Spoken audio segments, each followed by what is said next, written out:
A paz do Senhor para a igreja. Estamos aqui em mais uma escola bíblica dominical. Estaremos orando agora para darmos início. Soberano Deus, eterno Pai, te somos gratos, Senhor, por mais esta oportunidade de estarmos agora aprendendo mais acerca da Tua palavra. Deus bendito, abençoa, Senhor, a Tua igreja, abençoa o Teu povo, e mais uma vez nós clamamos a Ti para que o Senhor extirpe de uma vez por todas este vírus da face da terra, e que assim almas preciosas não venham mais a perecer por conta desta terrível pandemia. Deus querido, toma nas Tuas mãos o planeta Terra, em nome de Jesus. Amém. Deus abençoe. Hoje estamos dando início a um novo trimestre. Encerramos o trimestre anterior em que estudávamos acerca dos Salmos.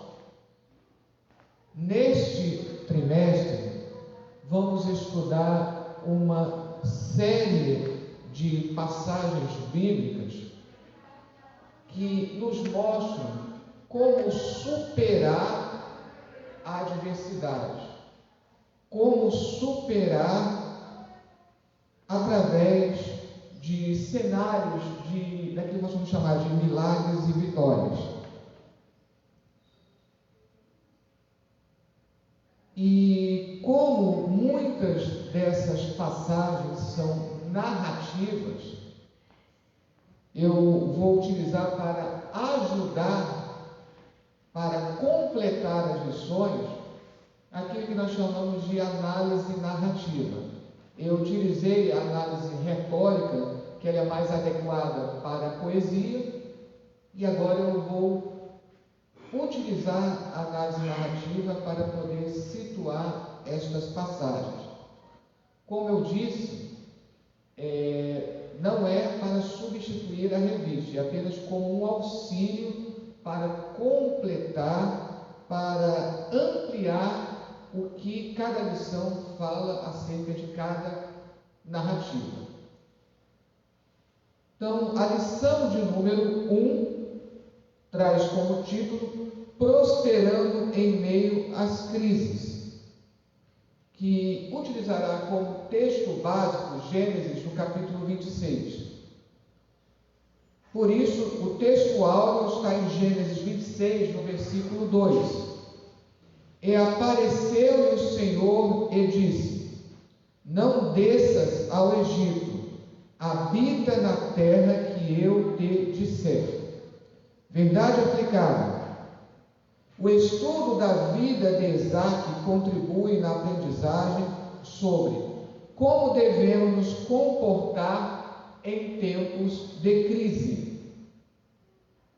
Os textos de referência em Gênesis, no capítulo 26, do versículo 1 ao 5 e depois do versículo 8. E havia fome na terra, além da primeira fome que foi nos dias de Abraão. Por isso foi Isaque a Abimeleque, rei dos filisteus, em Gerar. E apareceu-lhe o Senhor e disse: Não desças ao Egito, habita na terra que eu te disser.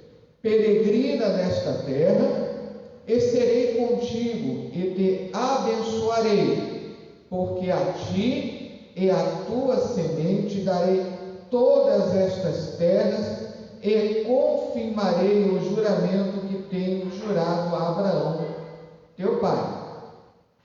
E multiplicarei a tua semente como as estrelas dos céus, e darei à tua semente todas estas terras, e em tua semente serão benditas todas as nações da terra. Porquanto Abraão obedeceu a minha voz e guardou o meu mandado, os meus preceitos, os meus estatutos e as minhas leis. Assim habitou Isaque em Gerar. Amém? Hoje nós estaremos estudando então esse capítulo, mais especificamente até o versículo 33. No versículo 34, nós já temos uma mudança temática que aponta para o que será analisado no capítulo 27. É aquilo que eu disse, esses capítulos eles foram divididos de uma maneira que hoje percebe-se que poderia ter sido melhor. Lógico que depois de 800 anos, que foi há 800 anos atrás, que houve a divisão dos capítulos. De tal maneira que esse capítulo poderia ter encerrado no versículo 33. No versículo 34, você já tem uma mudança. De qualquer maneira, o que chama a atenção aqui é que pela primeira vez, Isaque é o protagonista, ou seja, é o personagem principal. Isaque já tinha aparecido antes, mas ele sempre age, digamos assim, como se fosse o personagem secundário. Não que os personagens secundários não tenham igual importância, não tenham importância, mas você sempre tem o personagem principal. Dentro de uma narrativa, você sempre tem isso. Aquele que é o personagem principal e aqueles que são o que nós chamamos hoje de coadjuvantes. Então, antes e depois, Isaque será esse que nós chamamos de coadjuvante ou personagem secundário. Esse estudo dos personagens secundários nas narrativas bíblicas proporcionou até que, tem uns 4 anos mais ou menos, lançaram um livro lá fora, infelizmente ainda não traduzido aqui em português, só acerca dos personagens secundários.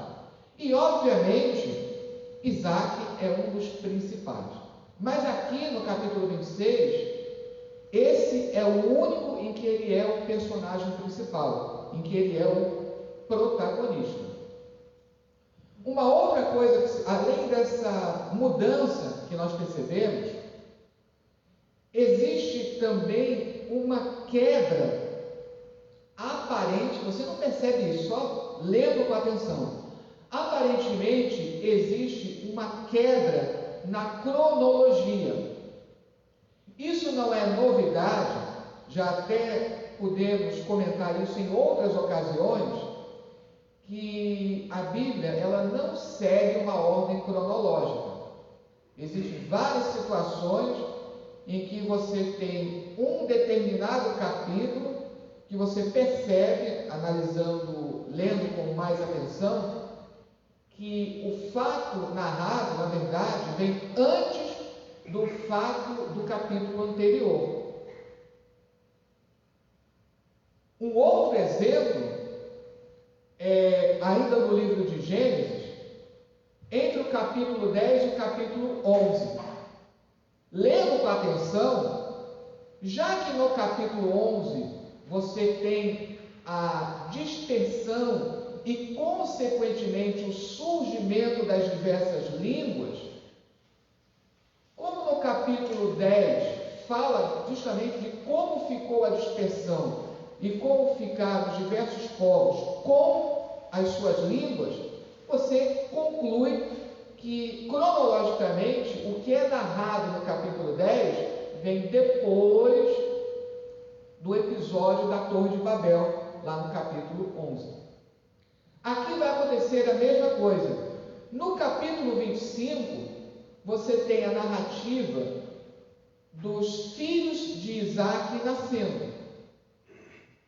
E de repente eles somem. No capítulo 26, você não ouve falar de Jacó e de Esaú, os filhos. de Isaac. E quando lá no início do capítulo 26, narra que o rei Abimeleque, ele vê Isaac, entre aspas, brincando com Rebeca, e aí eu sempre digo que obviamente que ele percebeu que foi uma brincadeira, entre aspas, só possível entre esposa e esposo. Mas o modo como é narrado dá a entender que eles estão ainda em clima, entre aspas, de lua de mel, digamos assim, como se estivessem recém-casados. De qualquer maneira, o fato de não serem narrados ali os filhos faz com que alguns entendam que o capítulo 26, cronologicamente, ele deveria vir antes do relato do nascimento dos filhos. Mas se há uma inversão, porque não existe uma certeza absoluta dessa inversão, alguns comentaristas apontam para essa possibilidade, que aí não está declarando que os filhos não nasceram ainda, etc e tal, mas aparentemente é o que acontece. E por que então, se há essa inversão, por que ocorreu essa inversão? É aí que entra a chamada análise narrativa, que mostra como essas narrativas elas vão sendo estruturadas. Lembre que certa vez eu comentei que nós temos a tendência a olhar a Bíblia como uma coleção de versículos. Sabe aquela questão da caixinha de promessas? Tira um versículo e eu observo qual é a mensagem daquele versículo isolado. Não estou dizendo que essa prática seja errada, mas o que eu estou chamando a atenção é que nós acabamos esquecendo que a Bíblia é um conjunto. E não é um conjunto aleatório. A sequência dos capítulos tem uma razão de ser.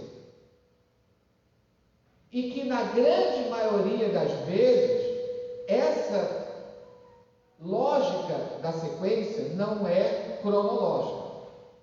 É uma sequência, é uma lógica temática.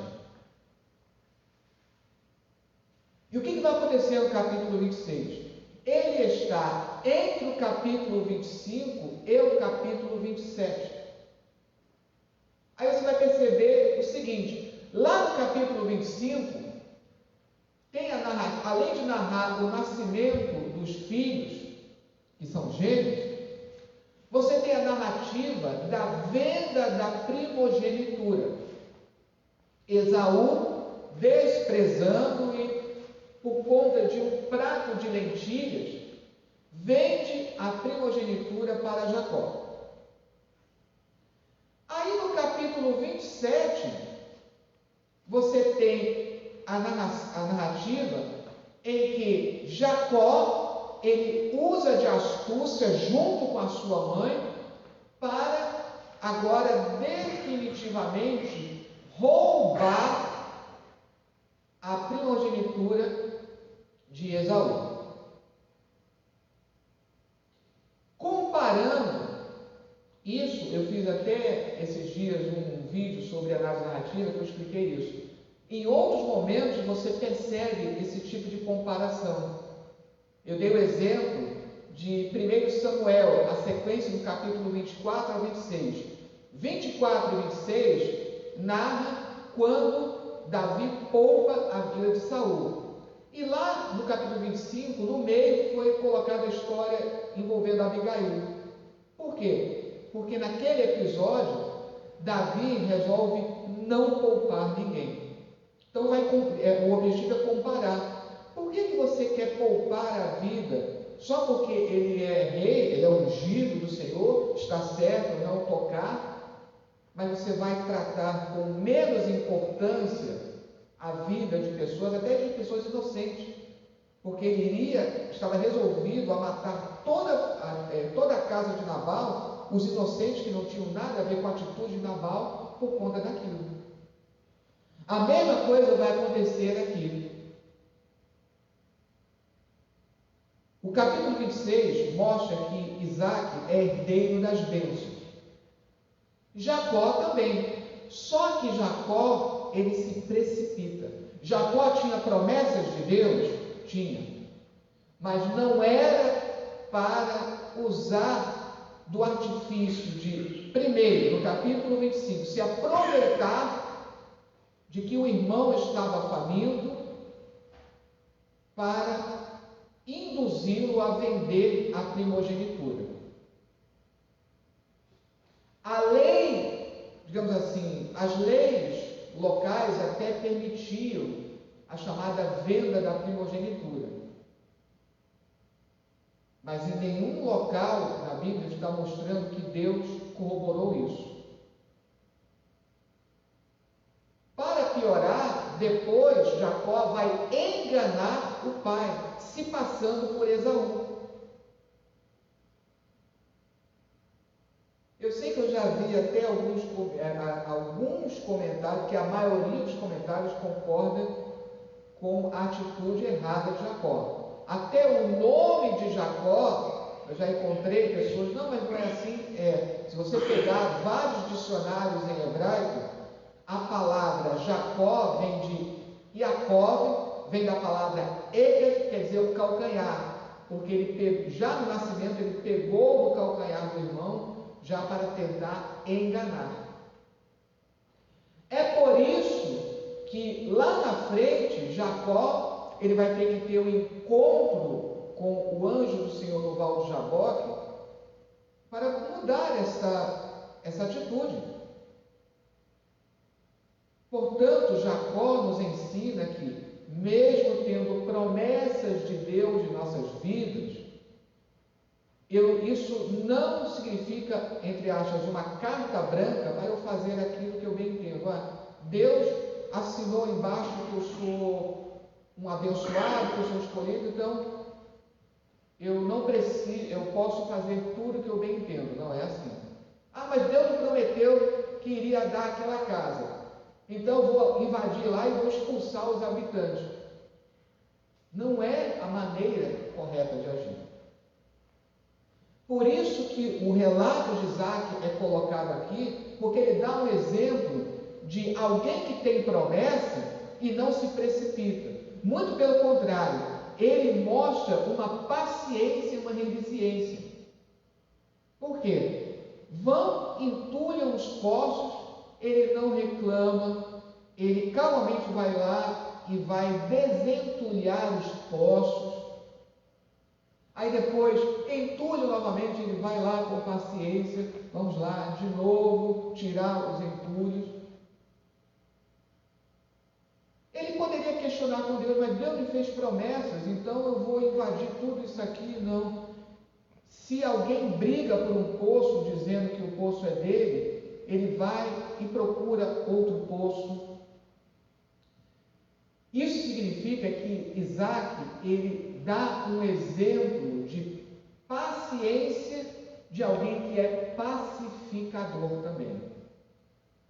Isaac, ele vai mostrar aquele exemplo que vai aparecer lá no Novo Testamento. Bem-aventurados os pacificadores, porque serão chamados filhos de Deus. Isaac também, ele exemplifica quando Jesus diz: se alguém quiser caminhar 1 milha contigo, caminha 2. Se alguém te ferir na face direita, oferece a outra. Lógico que não está dizendo literalmente que eu vou oferecer a outra face para que me batam. Mas o que significa isso? A minha disposição de ser pacificador. Existe aquele ditado popular que diz: eu dou um boi para não entrar numa briga, mas dou uma boiada para não sair dela. A atitude do cristão é: não, até as últimas consequências eu jamais entrarei numa briga, jamais entrarei numa contenda. Esse é o objetivo, por isso que esse relato realça Isaac e compara com a atitude de Jacó e depois em conluio com a mãe. Por isso que foi colocado. Então, primeiro é o relato da venda da primogenitura, lá no capítulo 27, o relato do roubo, entre aspas, da primogenitura, e no meio, Isaac esperando com paciência o cumprimento das promessas de Deus, sem se precipitar. Jacó se precipitou. E Deus vai mostrar isso, como ele precisa aprender. Deus precisa mostrar a Jacó, olha, tem que ser não da maneira que você quer. Ele engana. Como a Bíblia diz que quem semeia ventos, colhe tempestade. Ele enganou 2 vezes o irmão. Ainda enganou o pai. Depois ele vai morar junto com seu tio Labão, para que ele aprendesse quanto é amargo enganar outros. Da família, ele vai ser enganado pelo seu próprio tio com relação a Lia e Raquel, e o seu salário vai ser modificado, ou seja, enganado 10 vezes. É como se Deus pretendesse ensinar a Jacó: não faça aos outros aquilo que você não queria que fizessem a você.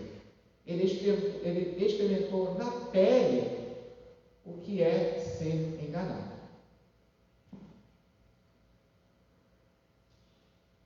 Esse relato, ele ainda, você não nota, porque esse relato, ele faz parte do que nós chamamos de ciclo de Jacó. Dentro das narrativas, nós temos os chamados ciclos. Então você tem o ciclo de Elias, que são as histórias relacionadas a Elias, o ciclo de Eliseu, e aqui no livro de Gênesis, tirando os 11 primeiros capítulos, que constituem essa grande introdução sobre as origens em geral, do capítulo 12 ao 50, você tem história patriarcal, que a maioria dos comentaristas divide em 3 ciclos. O ciclo de Abraão, que vai do capítulo 12 até o início do capítulo 25. Aí, a partir do versículo 19 do capítulo 25, até 37, o primeiro versículo, e alguns colocam a primeira metade do versículo 2, você tem o chamado ciclo de Jacó, e então inicia o chamado ciclo de José, das histórias envolvendo José. Por que é ciclo de Jacó? Porque Jacó, no conjunto, é o grande protagonista. E aqui você tem essa interrupção. Uma outra história que apresenta uma aparente interrupção menor é o capítulo 34. Tem até um comentarista, 2 comentaristas que eles elaboraram um comentário do livro de Gênesis, Waltke e Fredericks. Eles vão até dar esse título. No capítulo 26 você tem Rebeca em palácio estranho e pacto com estranhos. No capítulo 34 você tem Diná em palácio estranho e também havia realizado um pacto com estranhos. Então existe essa curiosa similaridade entre o capítulo 26 e o 34. Você tem, antes do capítulo 26, aquele relato de nascimento e genealogia.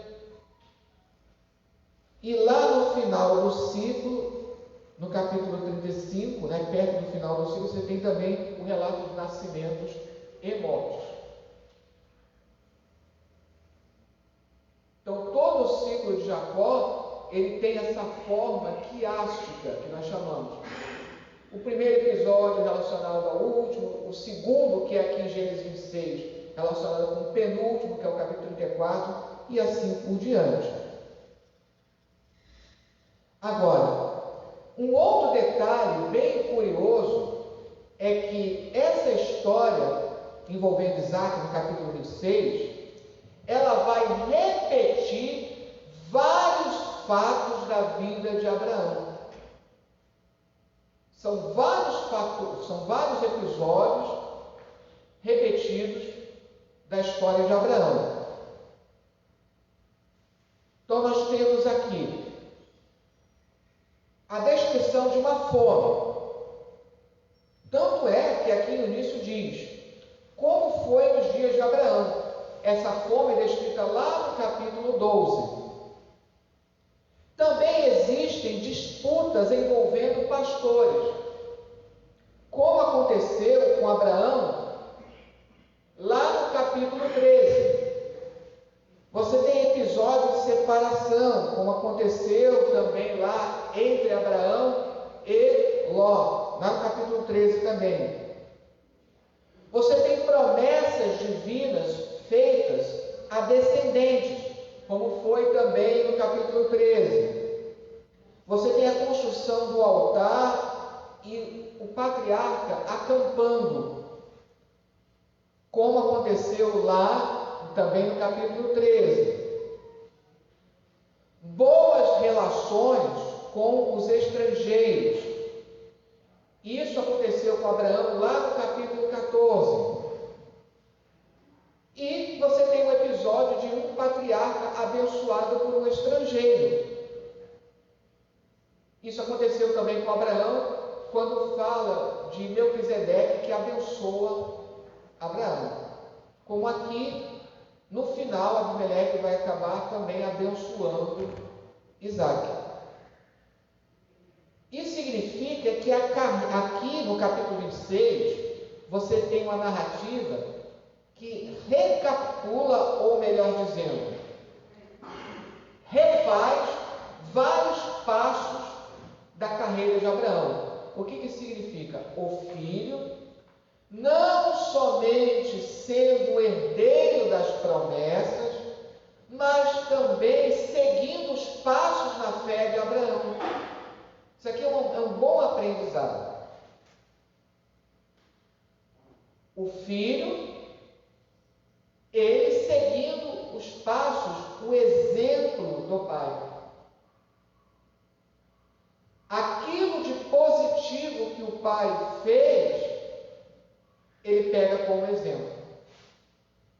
Se Abraão foi o pai na fé, então Isaac aproveitou e seguiu esses passos na fé. E naquilo que porventura Abraão errou, ele vai e conserta. Por exemplo, quando você lê lá no capítulo 12, Abraão descendo ao Egito, lendo a narrativa, você percebe que não era para Abraão ter feito aquilo. É por isso que Deus aqui aconselha Isaac, no versículo 2: não desças ao Egito, habita na terra que eu te disser. E ele é obediente. Esse episódio, para mostrar de maneira ainda mais acurada como Isaac ele segue os passos na fé do pai Abraão, você tem o capítulo 20 e principalmente o capítulo 21. Você vai ter aqui quase que uma repetição do que você viu no capítulo 21. Você tem a disputa acerca de poços, como está lá em 21, 25. Você tem a menção de Abimeleque, também aparece lá no capítulo 21.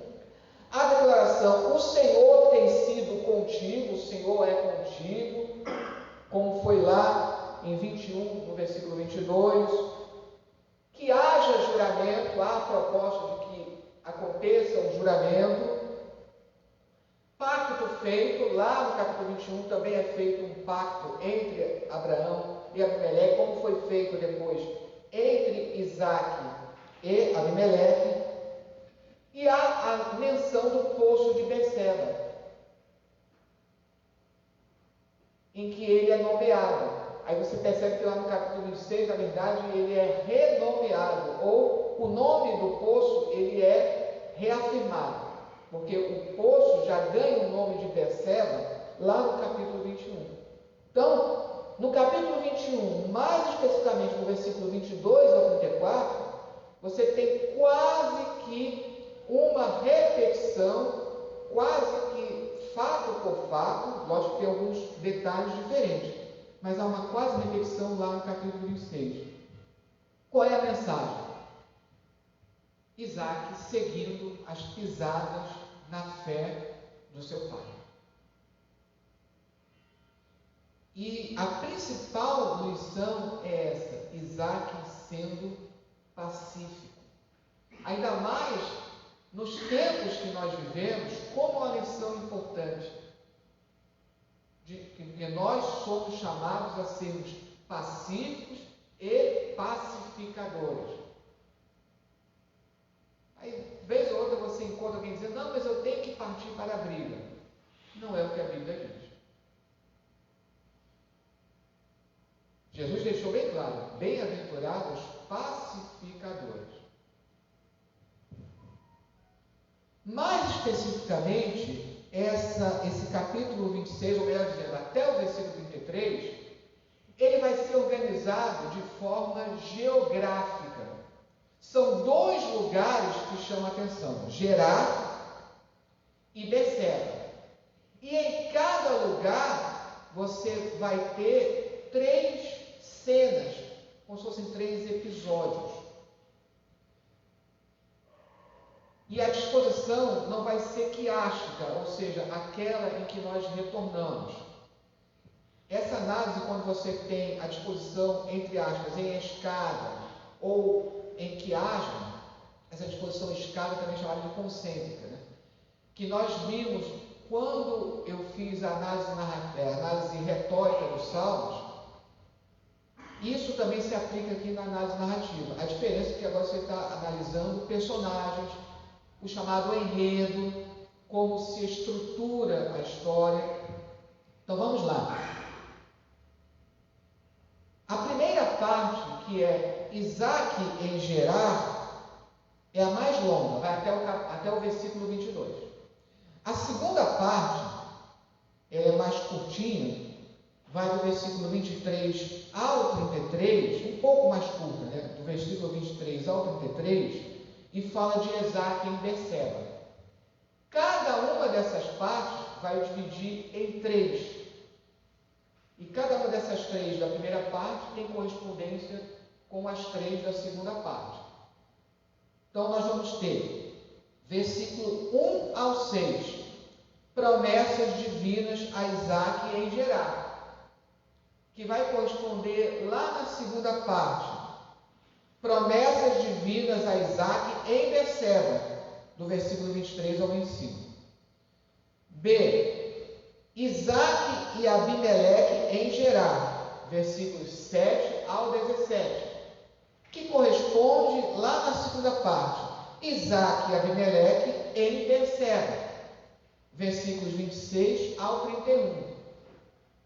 E é interessante essa contraposição agora. Lá na primeira parte, Isaac e Abimeleque em Gerar, Abimeleque vai acabar inimizando com Isaac, eles vão brigar, ele tem que sair.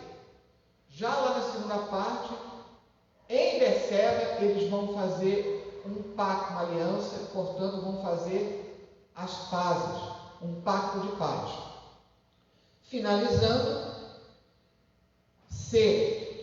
Lá na primeira parte, Isaac cava poços em Gerar, dos versículos 18 ao 22.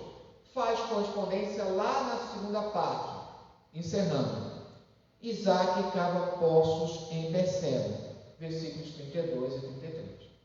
Então, essa é a maneira como a história é estruturada, como ela é organizada. E notem também como existe uma insistência, né, em muitas partes da Bíblia, nessa disposição em 3. a carreira de Isaac, ela repete muitos passos da carreira de Abraão, aqui no primeiro tópico da revista, fala justamente do momento dentro da carreira de Abraão que Isaac se tornou, digamos assim, o mais importante, que é o episódio, até um dos mais conhecidos da carreira de Abraão, quando ele quase que sacrifica Isaac. A fé de Abraão foi importante, mas ali também há a importância da, digamos assim, colaboração de Isaac. Inclusive, isso não está na Bíblia, isso está em Flávio Joséfo. Flávio Joséfo até coloca um longo discurso de Isaac, mostrando para o pai a necessidade de cumprir, de obedecer a Deus e de manter sua fé. Na Bíblia não há esse discurso. Mas o que chama a atenção é que é através de Isaac que Abraão consegue fazer a maior demonstração de fé que existe. Por isso que o capítulo 22 é considerado o ponto crucial, de toda a carreira de Abraão.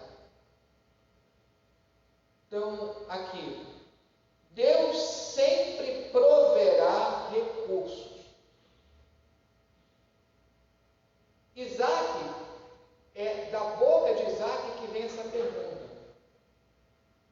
Nós temos aqui o fogo, temos o cutelo, mas onde está o cordeiro para o sacrifício? Qual é a resposta de Isaac? Deus proverá. E é interessante o verbo no hebraico que é utilizado.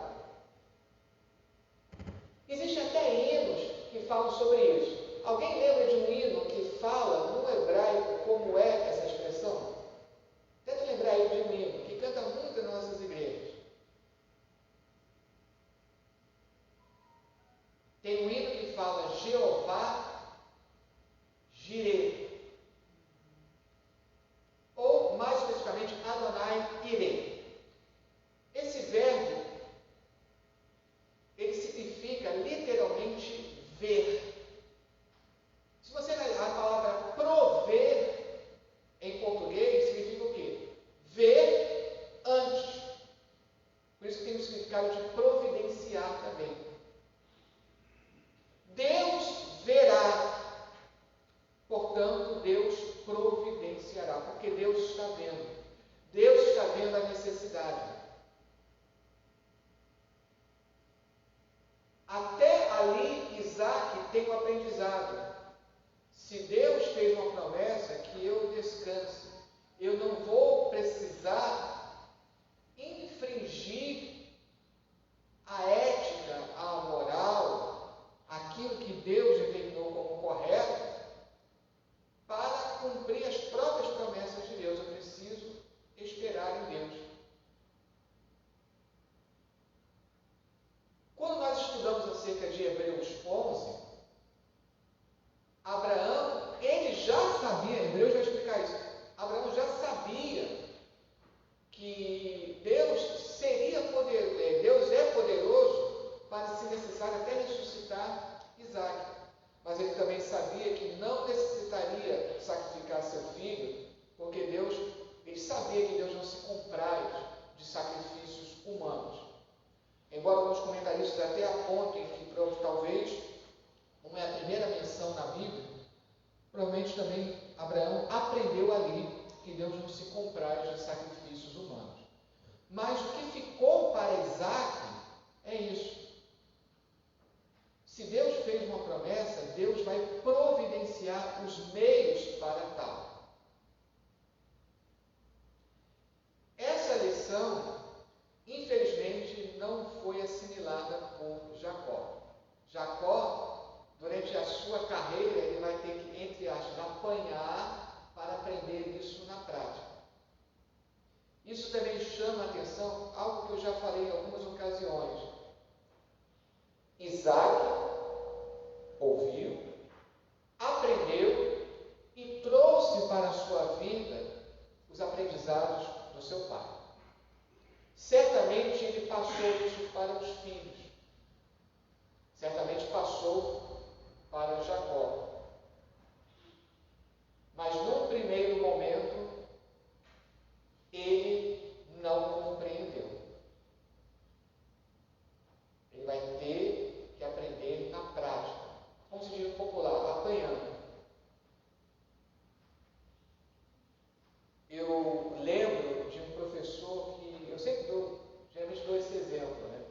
Um grande professor que eu tive no seminário, até hoje eu lembro o nome completo dele, Walter Garcia Fernandes. Eu sempre brincava dizendo que a paixão que eu adquiri pelo Antigo Testamento, e até pelo hebraico, porque ele era também professor de hebraico, né? Eu brincava com ele, o senhor é o culpado, o senhor transmitiu essa paixão para mim. E era um professor que tinha uma aula assim maravilhosa, muita coisa que eu aprendi, até de como dar aula com ele. E eu lembro que a grande tristeza que ele tinha na vida era sobre o seu filho, que infelizmente se envolveu com coisas erradas e acabou sendo preso. E era uma grande tristeza que ele tinha. E todos nós sabemos que certamente ele tinha transmitido as lições também para o filho. Mas o filho não aproveitou as lições. Nós temos que fazer nosso papel enquanto pais. Mas a decisão se vai acolher essas lições ou não, pertence aos filhos. Porque a cada um Deus concedeu o livre-arbítrio. 1.2. Fé em meio à dor. A fé de Abraão nos incita a uma confiança extrema em Deus. Como aquilo estava doendo em Abraão, mas ele foi obediente. E ele expressou uma confiança. É como muitos pregadores pontuam, que é verdade. Ele fala como servos. Iremos ali e nós retornaremos. Ele tinha confiança de que Deus providenciaria alguma coisa, de alguma forma, que eles retornassem. Ele manteve a fé mesmo em meio à dor. E 1.3, isso que eu acabei de falar, Isaac conheceu o Deus da providência. Isso foi um aprendizado grande para Isaac. E que ele vai colocar em prática aqui no capítulo 26. Tópico 2. A crise chega para Isaac. 2.1. Deus te faz prosperar em meio de crises. A crise chegou para Isaac, isso nos ensina o seguinte: o fato de nós sermos obedientes a Deus, tementes a Deus, não significa que somos imunes a crises. A história de Jó está aí para comprovar. Porém, o que nós vemos, não somente aqui, em outras passagens da Bíblia, é como nós somos estimulados a manter a nossa fé, mesmo em meio a crises. Um bom exemplo nós encontramos lá no livro do profeta Abacuque. Uma passagem que eu também gosto muito, creio que muitos irmãos também gostam, que é justamente lá no final,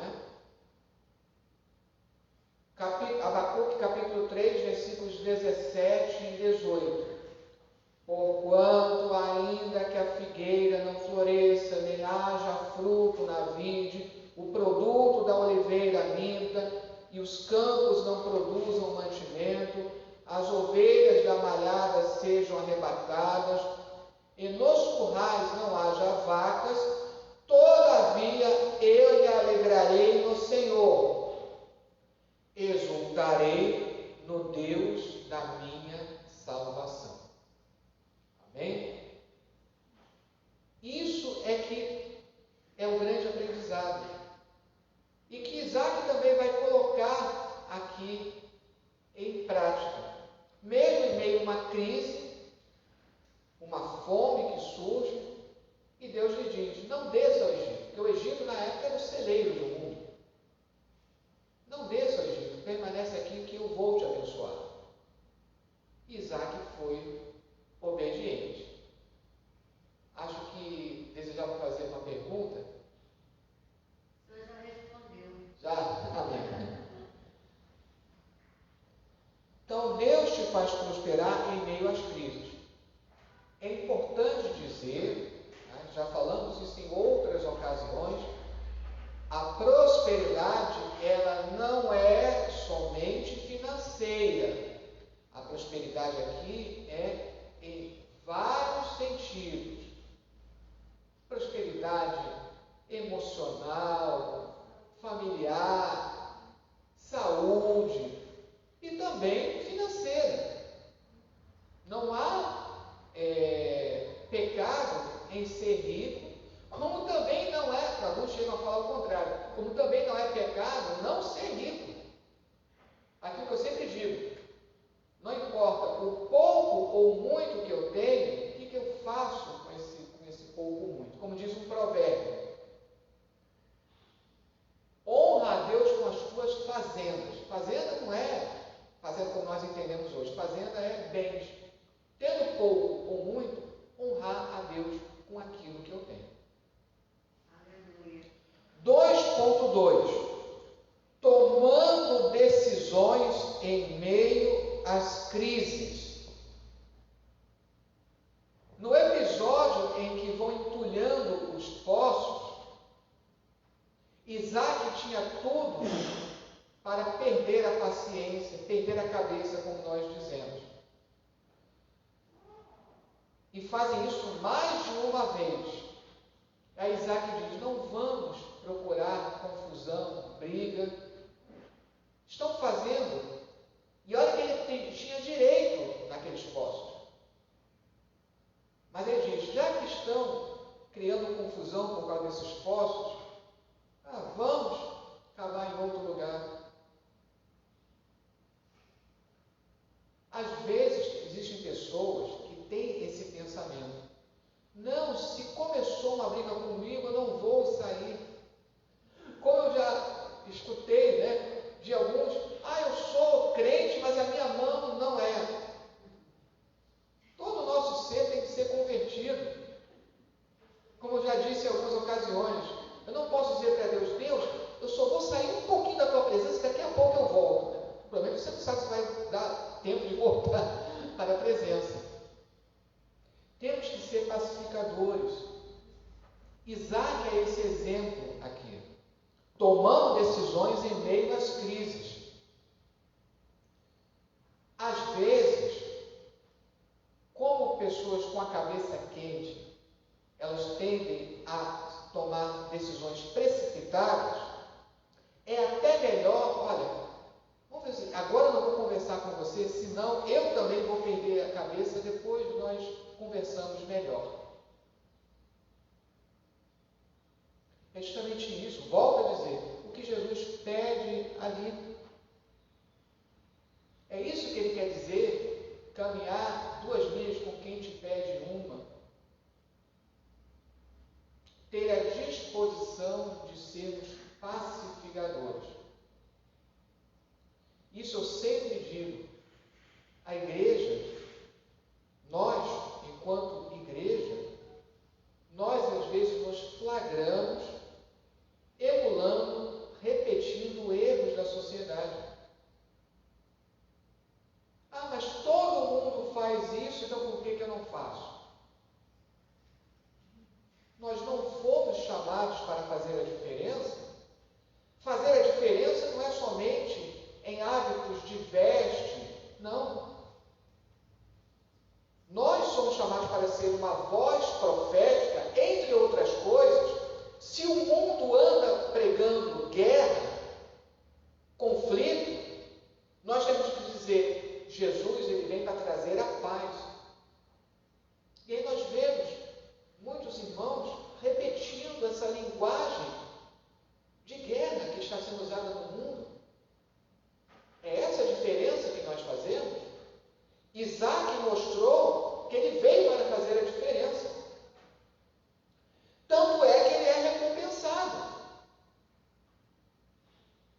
Abimeleque chega a expulsar. Olha, eu estou te expulsando daqui, não fique mais conosco.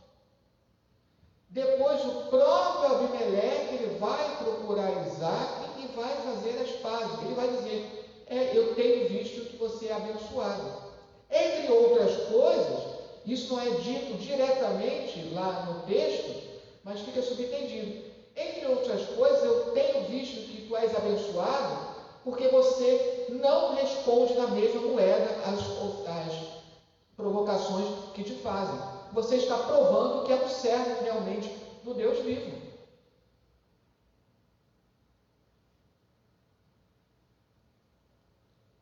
(2.3) Avaliação do cenário. O cenário que Isaac estava vivendo era desesperador, justamente por causa disso. Se ele não pede essa paciência de Deus, essa calma que Deus nos proporciona, ele não conseguiria manter isso, porque ele vai de um poço, entulha, brilho, ele tem que ir para outro, e ele, se é outro, ele fica desesperado. Mas o que ele faz? Ele mantém a sua fé no Deus que te concede, inclusive, a paciência necessária. Aqui no final desse subtópico diz até assim: afinal, quem segue as recomendações das Escrituras não só vai triunfar sobre os problemas, mas também vai evitar muitos outros. Eu sempre digo isso e aproveito para reiterar mais uma vez. Nós somos conhecidos como o povo do livro. Só que, infelizmente, a impressão que dá é que hoje os evangélicos estão cada vez menos interessados na Bíblia. Outro dia eu presenciei aquelas postagens no Facebook. Um irmão, não que estivesse errado ele comemorar, não é isso, mas assim, ele estava comemorando. Eu concluí uma leitura da Bíblia. Aí eu pensei, que ele agradeça, sim, temos que agradecer, mas a impressão que dá é que isso está se tornando cada vez mais raro e deveria ser comum. Nós precisamos, se nós somos chamados evangélicos, é porque significa que nós nos baseamos no Evangelho, na palavra de Deus. E quantos de nós somos capazes de dizer, eu já li a Bíblia toda, pelo menos uma vez? Tópico 3. Prosperidade em tempo de crise. A prosperidade em tempo de crise dependerá de sua atitude. Convém sublinhar que a riqueza de Abraão era muitíssima. Mas, ainda assim, Isaac não parou de trabalhar. Ele não se acomodou. Ou seja, Deus promete abrir janelas dos céus, mas devemos fazer a nossa parte. É o que eu sempre gosto de enfatizar. Aquilo que é impossível aos homens é possível a Deus. E aquilo que é possível ao homem é porque Deus quer que o homem faça. 3.2. As promessas de Deus são uma fonte de bênção inesgotável. Assim, lá no final do tópico, assim como Isaac, devemos ter a certeza de que existe um manancial de Deus fluindo sobre as nossas vidas. 3.3. Mesmo em meio à crise, todos reconhecerão que Deus é contigo. Esse foi o grande testemunho que Isaac deu. Abimeleque, primeiramente, ele faz inimizade com Isaac. Mas no final, ele reconhece que Deus é com Isaac e faz as pazes com ele.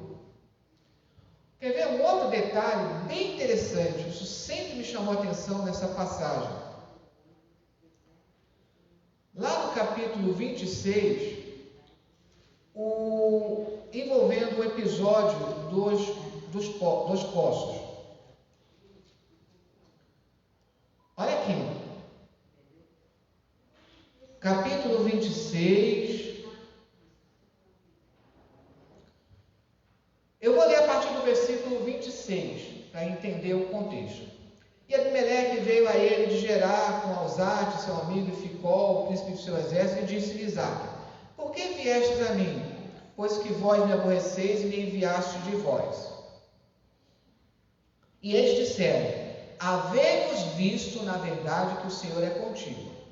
Pelo que dissemos: haja agora juramento entre nós e ti, e façamos concerto contigo. Que nos não faças mal, como nós te não temos tocado, e como te fizemos somente bem.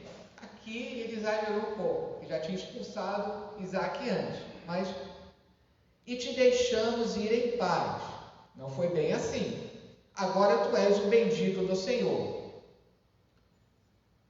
Isaac poderia ter reclamado: não foi nada disso que aconteceu. Mas já que ele veio com a proposta de fazer as pazes, o que Isaac fez? Versículo 30.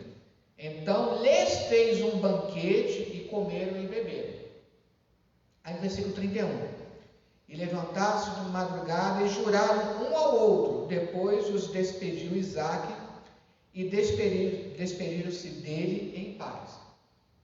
Até então, ele não tinha conseguido sucesso no cavar dos poços. Assim que ele respondeu com paz, sendo pacífico. Olha a recompensa no versículo posterior. E aconteceu naquele mesmo dia que vieram os servos de Isaac e anunciaram-lhe acerca do negócio do poço que tinham cavado, e disseram: temos achado água. Sim. Mostra que Deus é a tua pessoa quando ela está em tempo de crise e prosperando. E ela se mantém na sua posição. Mas o esposo da viúva, que Eliseu multiplicou o azeite, ele morreu na crise devendo. E mesmo assim ele era o homem de Deus. O texto bíblico ali, no episódio, não explica o porquê dele ter contraído dívidas e do porquê ele ter deixado dívidas. Mas uma coisa que, o mais importante na narrativa, quando nós analisamos uma narrativa, não nos prender tanto naquilo que não é contado. Porque as narrativas, aquilo que não é contado, é porque acaba não sendo relevante. Não é que eu não possa me perguntar. Mas é que você sabe que Isso. é fiel a Deus. Agora, o que a lição mostra ali naquela passagem? Mesmo que tenha ocorrido esse problema, Deus providenciou uma saída. A família dele. Sim. Então Deus providenciou uma saída. E inclusive, só para não nos determos tanto, né, mas é uma passagem que também serve aqui como exemplo. Respondam rapidamente. Naquela passagem, quem é o grande protagonista? É a viúva ou é Eliseu? Eliseu. Quem providencia o azeite? Deus. Não, ela traz o que ela tem. Isso.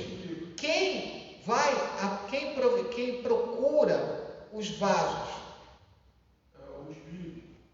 Mas quem pede? Ela. A esposa. Eliseu só aparece em 2 momentos só para dizer o que tem que ser feito. O que isso nos ensina?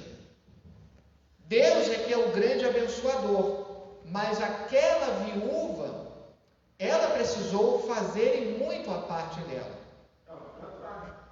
Ela precisou, Deus só iria multiplicar o azeite se, Deus multiplica o azeite, então tem que ter algum. E foi ela, não foi Eliseu que foi buscar. E nem Deus fez surgir vasos. Ela que precisou pedir aos vizinhos. Por quê? Isso significa deixar de lado o orgulho. Pedir os vasos emprestados para que ela pudesse ter o azeite aumentado. E olha que o azeite só terminou quando terminaram os vasos. Deus te dá na medida da sua capacidade. É o caso de Jó também. De Jó também. Então, voltando aqui ao texto de Gênesis 26, como Isaac foi recompensado pelo fato dele ter mantido a sua confiança em Deus, se mantido na sua posição. Ele não saiu nenhum milímetro daquilo que ele tinha se proposto. Essa é a grande lição aqui. Será que ele não soube educar os 2 filhos? Olha, eu já me deparei em muitas aulas, de escola dominical, de seminário, eu volto a falar do exemplo que eu dei no meu professor. Ele declarava isso, todos tinham certeza do quanto ele tinha transmitido. Só que o que acontece é que cabe ao filho decidir se vai cumprir ou não. É aquela brincadeira que nós falamos. Como a gente gostaria de abrir a cabeça do meu filho e colocar, deixar as coisas ali, mas a decisão cabe a ele. Também, Samuel foi perfeito em toda a sua carreira, mas os filhos também deu problema. Sim. E você vê numa passagem que Eli e seus filhos, que Eli, também tem essa, ele transmitiu valores para os filhos. Só não repreendia. E no caso de Samuel, você não tem nenhuma repreensão de Deus de que ele tivesse falhado com os filhos. Samuel não tem. Então, isso mostra que Samuel cumpriu a sua parte, mas cabia aos filhos decidir. É como aqui. Isaac, ele seguiu direitinho os passos na fé do seu pai Abraão. Jacó não seguiu. Ele precisou aprender. O que Jacó aprendeu é a importância, se valorizar a bênção divina. Isso ele aprendeu. Ele só não aprendeu de que não deve ser de qualquer maneira. Não é enganando as pessoas. Ou seja, se Deus tem que me abençoar, eu não preciso tirar a bênção de ninguém. Eu acho que ele aprendeu mais da mãe, não? Por isso que ele errou tanto. Entra aí esse fator, que lá no capítulo 27 dá a entender que, infelizmente, a mãe deu maus conselhos a Jacó. Bom, nós aqui então encerramos essa primeira lição.